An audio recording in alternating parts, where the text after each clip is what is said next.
When I found out that I was pregnant, I had a conversation with my daughter's biological father and told him, hey, congrats, you're going to be a dad. It wasn't like that, but it was a conversation. And we got off the phone. And next thing I know, I received a text message saying good luck. And I haven't heard from him since.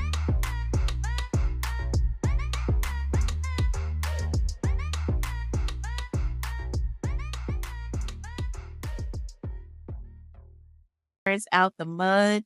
For those of you that haven't tuned in, make sure you go to Parents Out the Mud with Kezia Nicole. Don't forget to also go to our website, Parents Out the Mud, and get a nice hoodie. We are going to connect with each other at an event, Parents Out the Mud Summit. That's going to be in June, my birthday month. I would love to see all of my parentpreneurs out there supporting each other, being a village for each other. But today, I have a very special guest. Y'all know on this channel, we give support, we give the tea, we give tips, we give tools, a toolbox of information that help you as you go through your parenting and your entrepreneurship journey. I have a very special guest, Nella Coleman. She is a powerhouse wife, full-time entrepreneur, and a proud mother to a beautiful 5-year-old girl. She is the founder of She Launches University, a dynamic community dedicated to helping women and coaching moms as they build and launch their dreams while juggling the everyday flow of life. Parentpreneur out there. She's the host of Motherhood Unfiltered, the podcast that deep dives into real, raw, and unfiltered conversations of motherhood. In addition, Nella owns an online community development agency where she takes brilliant ideas and turns them into thriving and engaging communities that truly connect with their audience. Her passion lies in helping women show up for themselves, get organized, and pursue their purpose without losing sight of who they are. With a heart for moms and a mind for strategy, Nella helps others bring their vision to life with grace and grit. All right, y'all, welcome to the stage, Miss Nella Coleman. Hello, hello. How are you this morning? How you guys are on spring? Oh, girl, no. She is in school. I love her, but she asked me, Ma, can I take your spring? Nope. You going to school. You get your summer. You get out of summer next month. You will be okay. That is what's up. So I am super excited to have you on the show. Love the work that you are doing. Can you tell everyone a little bit about yourself? Just share some details about your work. Most definitely. So, as stated, my name is Nella. I am a Philly girl all the way through and through West Philadelphia. I was born and raised. But I migrated to Atlanta a few years ago because my clientele started to grow. And as stated, I own a online community development agency. So we help entrepreneurs take their audience and bring them into one place. And so all the thoughts, maybe a course and resources, all the things that you might have for your audience, we take it and we develop for you and your audience an engaging community for them to be able to grow in. And so for me, that's what it's been. How did you even come up with that? Like, what was that transition point where you like, yo, this is something that a lot of people need? What was that moment? I have to give my props to David Shands. He kind of threw me into it without really giving me much of an option, but it was kind of like a I'm giving you an option, but not really kind of situation. So at the time, I was a social media strategist. And a lot of my background is in content creation, being a content creator, social media, and everything else. At the time, I was managing a few clients in their social medias as well as their podcasts.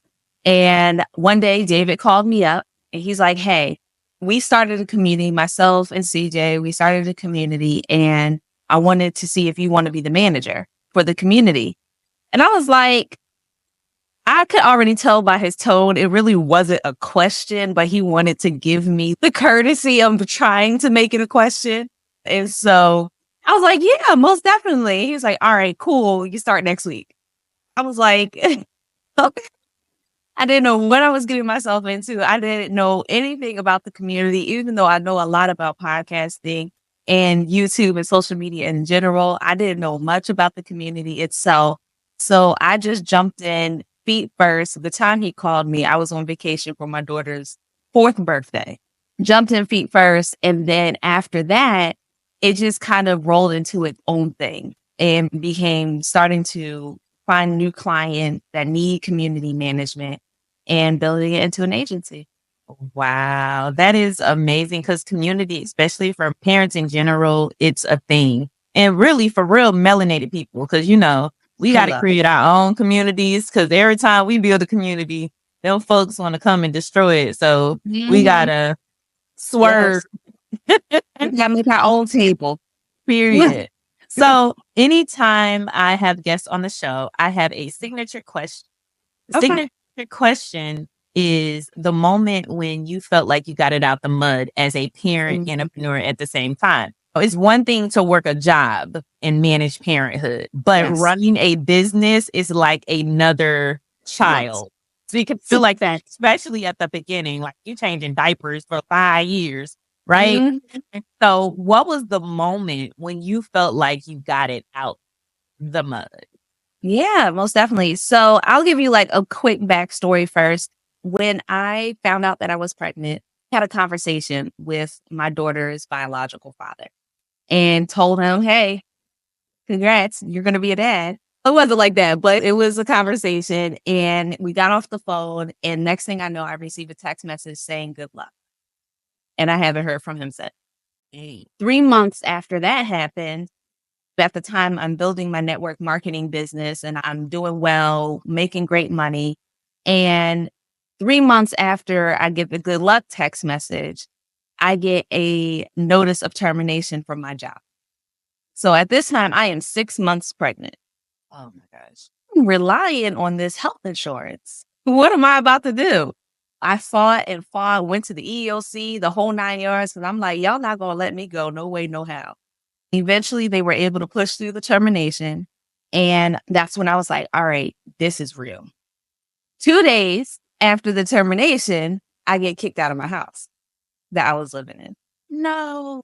Girl, it was like one thing after another. So when I tell you, at this point, I am the mud. Like, at this point, I'm like, okay, Lord, what am I going to do? How am I going to do it? And my husband now, at the time we were friends, we had just met not too long before I found out that I was pregnant.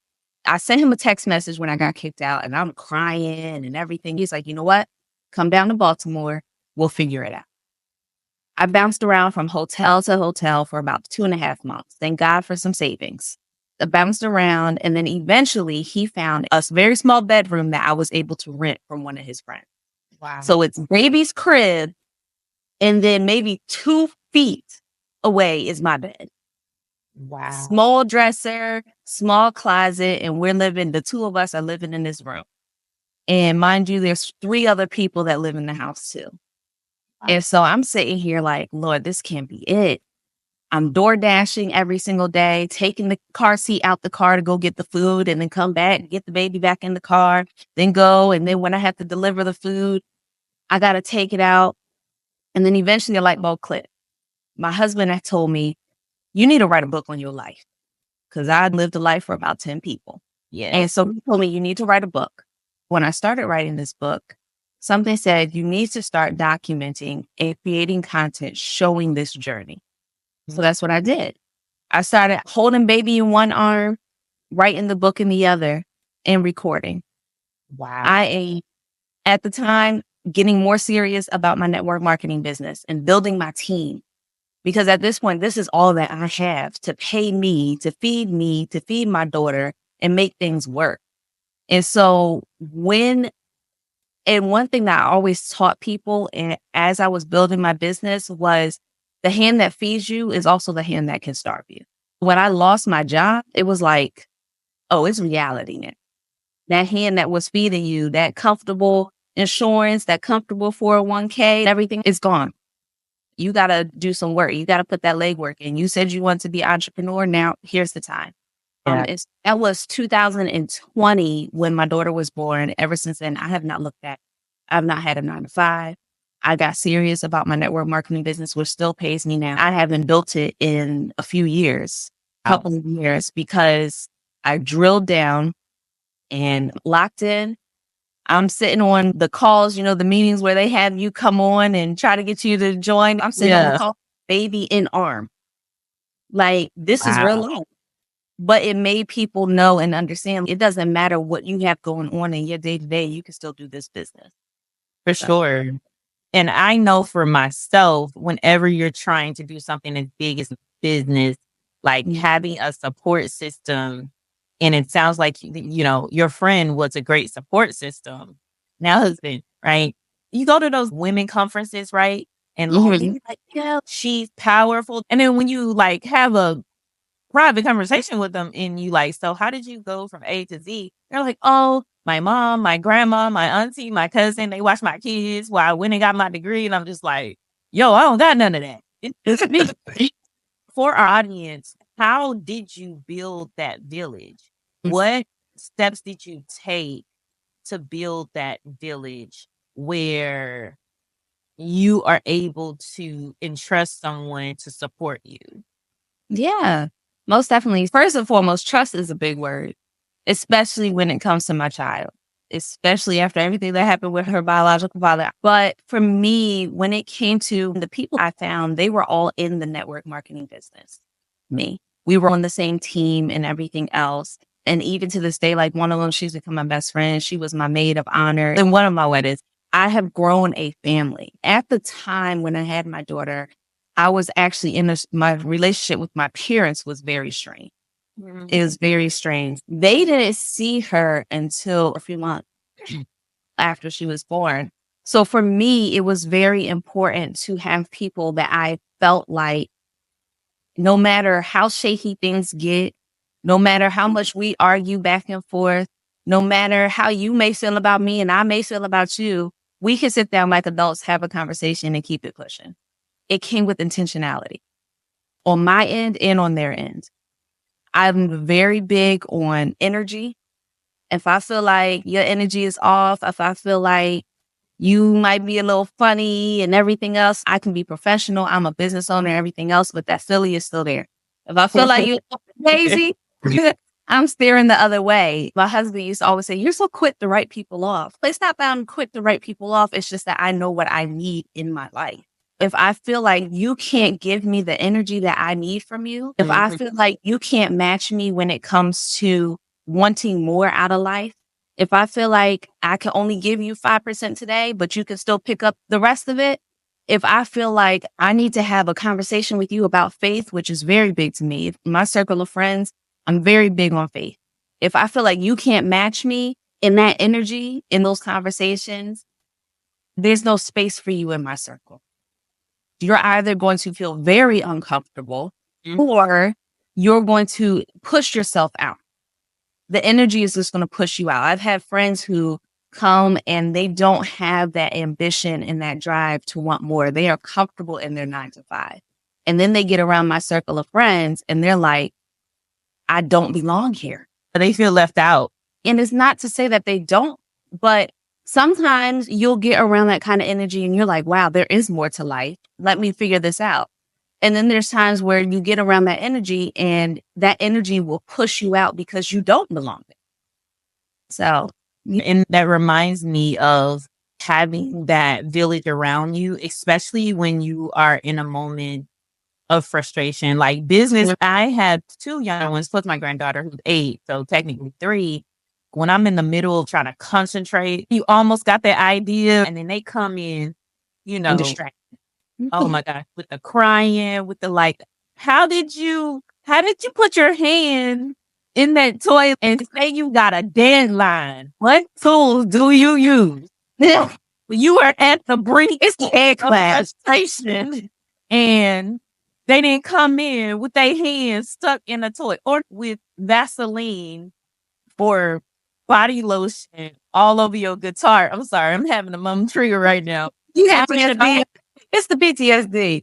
Even now to this day, my daughter still comes up. So one of the communities I host is the morning meetup, right?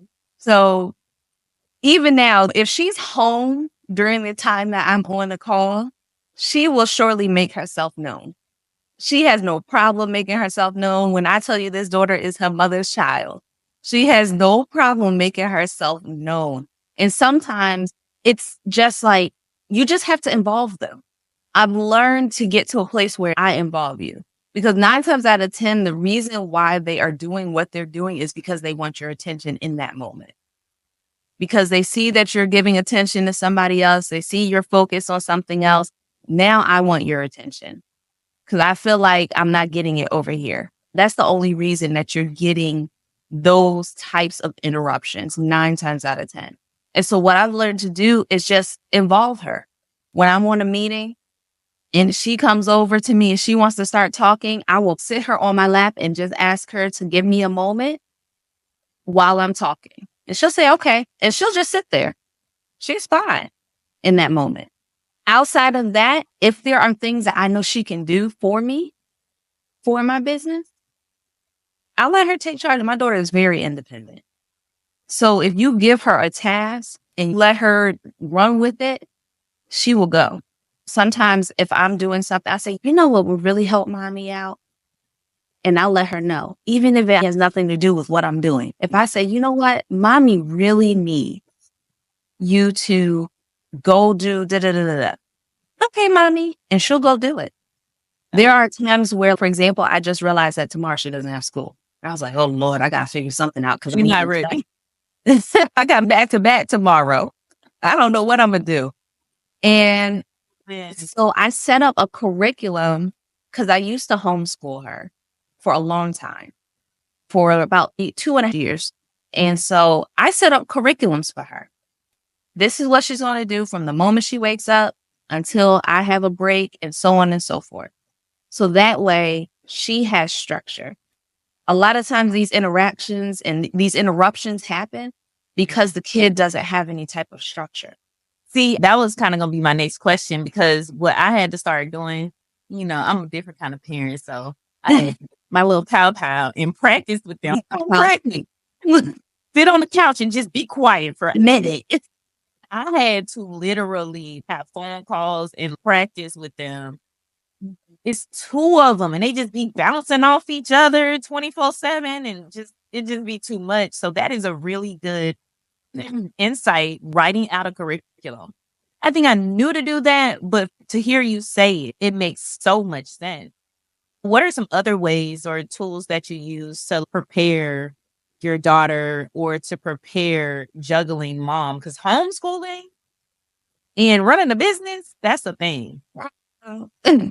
It's real. It gets real in these streets. Eventually, when my relationship with parents became better, I would have a couple hours for myself just to figure out what we're going to do for this week, what I need to get done as far as business goes, and where she's at as far as her learning. Mondays, we would have arts and crafts. Tuesdays, we might do a field trip. Every single day had something specific for her. So that way I don't have to reinvent the wheel every single week.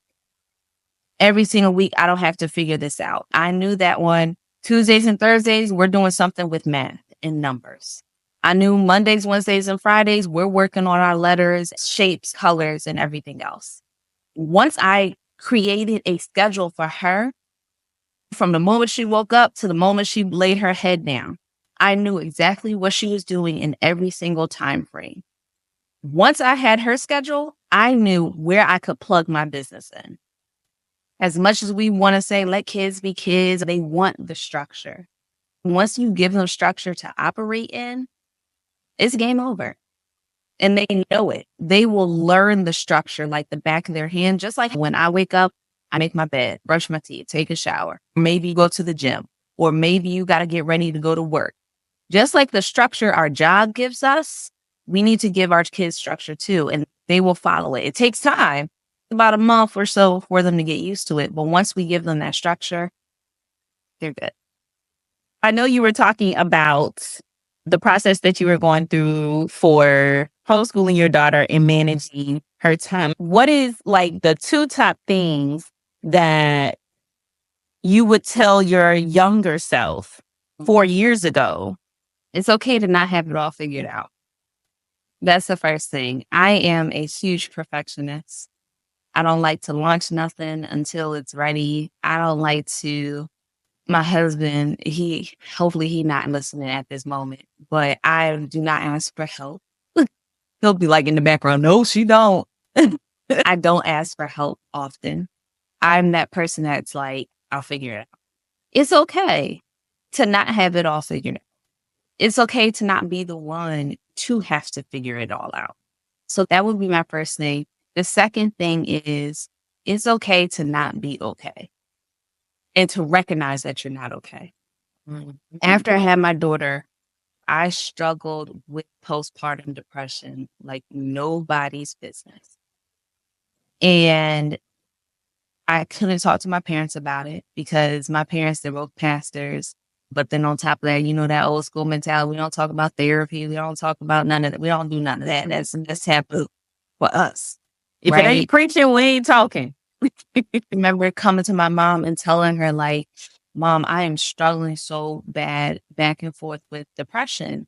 And my OBGYN had told me that I need to go get a therapist and everything else because she's going to, and she started talking to me about postpartum depression, the whole 9 yards. And my mom was like, you don't need none of that. We just pray that God helps you and just pray over it. You'll be okay. And this, that, next thing, you know, God is the doctor of all doctors. And I'm like, right, I understand that. Trust and believe I'm praying. But at the end of the day, God didn't create these doctors if he didn't want us to use them.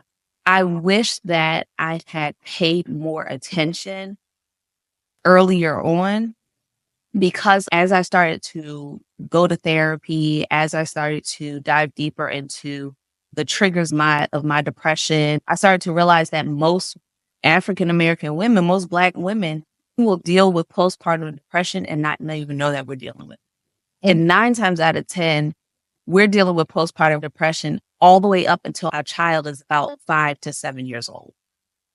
And we will go undiagnosed. We will go without dealing with it. So it's okay to say, hey, I am not okay mentally. I am not doing okay emotionally.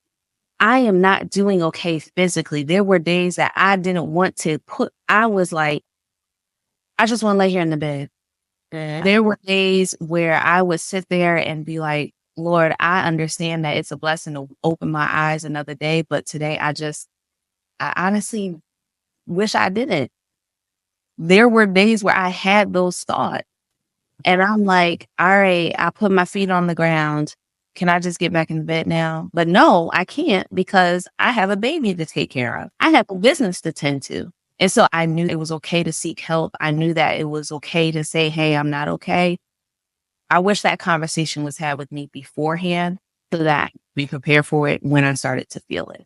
You really are an example of a mama out the mud. And that is one of the reasons why I created this podcast, with my mom being a single parent of 12 children that she birthed, 8 girls and 4 boys. She became a single parent.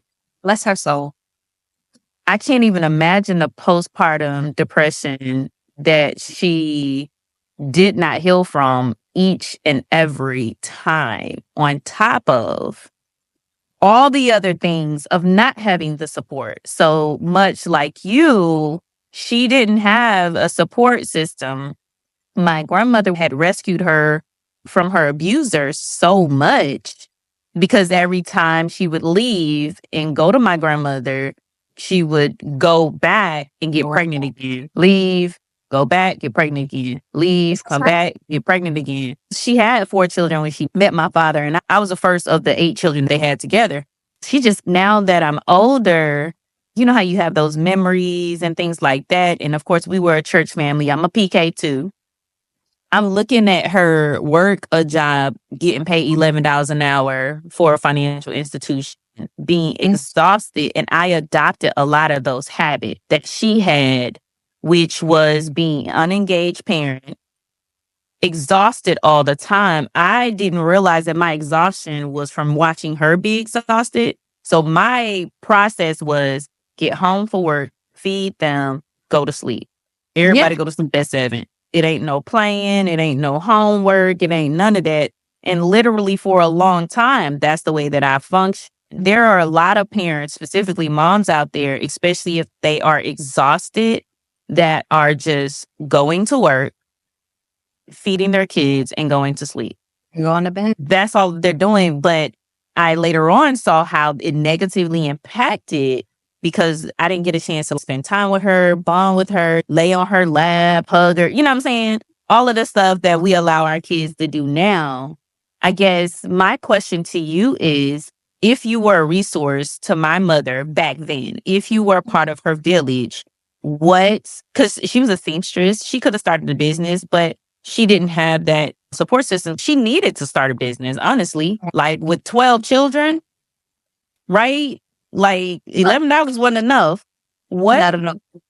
But Like, I ain't inflation even- also wasn't what it is today. Yeah, right. With 12 children and $11 an hour, you couldn't even find an apartment that fit that many people that you could afford, right? With $11 an hour. So what resources and tools would you have given my mom if you were able to support her during that time? Yeah, definitely. Being that we're both PKs, I would definitely remind her of her resources that she currently has. I know you said she was a seamstress and everything else. So what do you have that is readily available to you that we can capitalize off of? What do we have that we can go ahead, take those jars, take some oil and start pouring until we have no more oil to pour? What can we do right now to start generating something? I don't care if you don't have, because of course, back then there was no social media, but I don't care if we're talking in today's lane. I don't care if you have 2 followers. That's probably about 500 contacts in your cell phone. And I guarantee you at least 10 or 15 of them probably need what you have. And if they don't need what you have, they probably know somebody that needs what you have. So let's go ahead, put something together. It doesn't have to be crazy expensive because nowadays people will talk about high ticket offers. It's something that is easy for you to create, that you can create by the end of the day. Go ahead and as a seamstress, obviously, because I myself, so you're not creating something by the end of the day. But no, exactly. I was going to say, because she did work 12-hour shifts. When you're working 12-hour shifts, you're exhausted. Yeah, you tired. What is that transition that a parent who's like my mom transitioning or trying to transition to working 12-hour shifts? You have children to feed and you're exhausted. What is the thing that you would recommend? We're going to have to capitalize off of that blank space that we have. When I say blank space, I know that you have lunches and you just want to decompress. But when I was working my 9 to 5 and building my network marketing business, my lunch was my prime time. And I knew that I could send out 3 to 5 presentations and get those calls done by the time I had to go back to my desk. This is your prime time. Your lunch hours, those are your prime times. The time dropping the kids off to getting to your job is a prime time.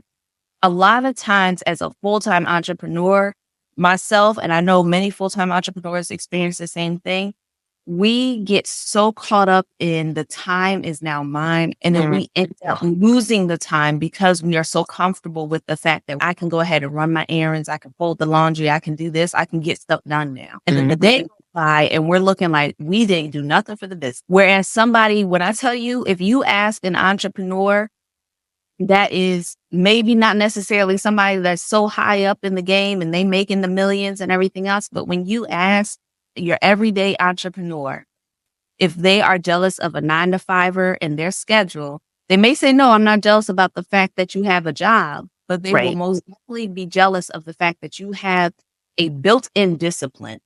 Yes. So those gaps that we have, and I understand Saturdays and Sundays, we want to take breaks. We want to be able to breathe because we just work all week long. Yeah. But we have to be diligent in carving out time for our business because we Facts. want to relieve ourselves of these 12-hour shifts. We want to relieve ourselves of working for the man and everything else. We have to start working for ourselves like we work once you leave that 9 to 5. Yes, really sacrificing those times so that you can get it out the mud. Can you share with me what would you do differently to protect your peace when you were getting it out the mud?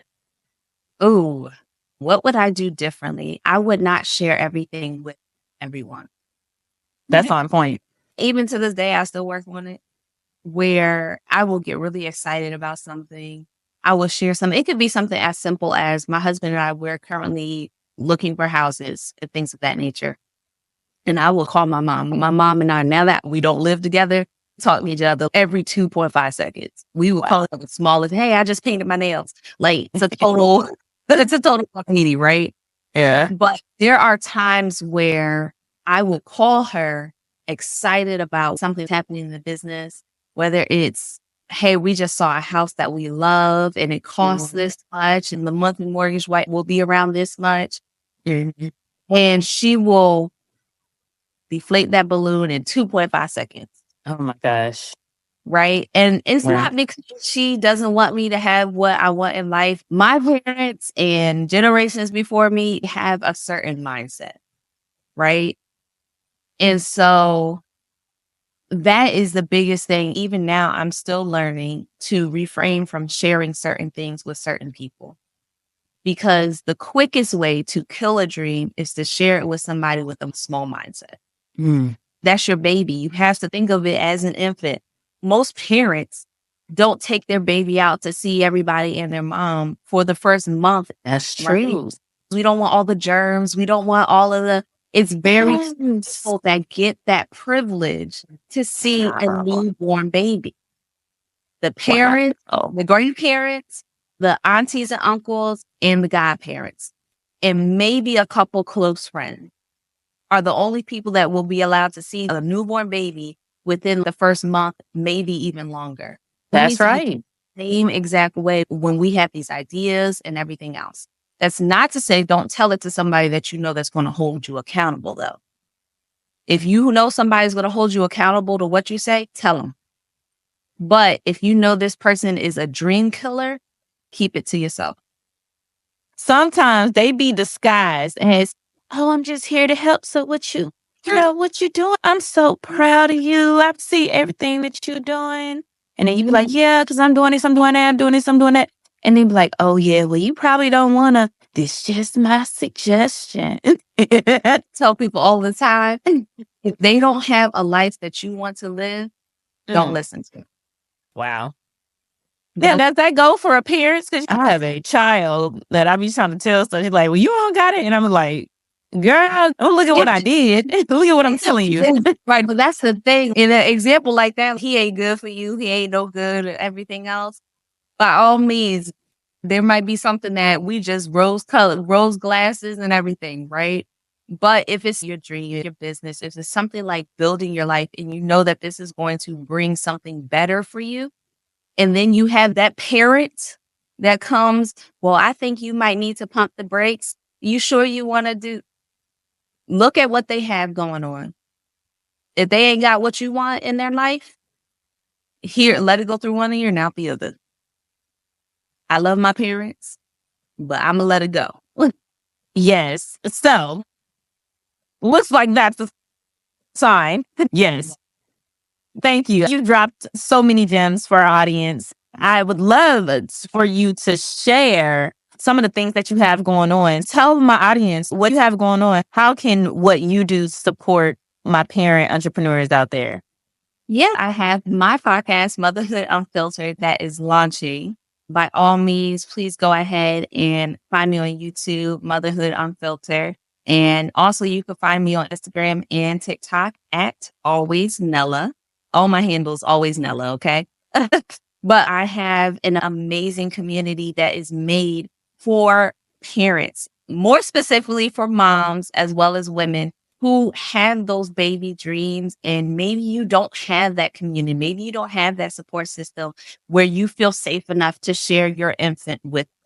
So, by all means, please go ahead and join us at She Launches University, which is a community built for women, for moms who have those infant ideas and you don't know how to take it and bring it into fruition. You don't know where to start. You might be confused. You might be lost in the process of creating a business. Maybe you got that side hustle and you're like, look, I'm ready to get it out the mud and leave this 9 to 5 and build my business. She Launches University is the place for you, and I will be more than happy to have you there. We have courses, resources, monthly calls, weekly calls, and even summits. So by all means, please come on over.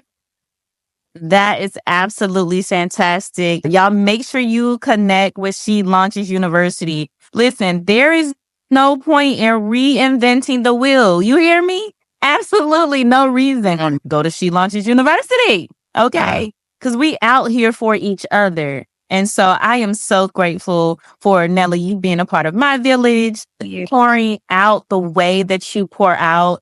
And guys, listen, if you haven't connected with her, follow her on TikTok and IG and always Nella. Make sure you go to the website. What's the number one thing you're most excited about when it comes to She Launches University?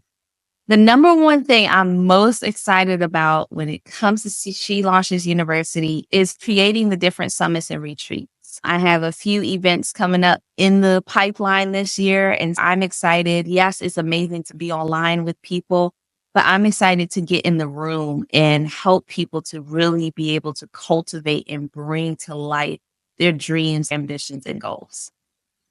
And listen, if you ain't got the coins now, she done already told you it's a summit, it's a retreat coming up. Go ahead and put it in your budget. All of us are business owners, parentpreneurs out there.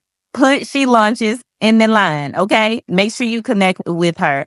Listen, Nella, I am so grateful that you have endured everything on the show, but more so just giving our parentpreneurs out there the wisdom and the tools and the insight that you have to help them grow in this journey, because it's not easy and there's no point in being a gatekeeper, right? No. So I am super grateful. Y'all do not forget, go ahead and follow her on IG and TikTok. Nella, thank you so much.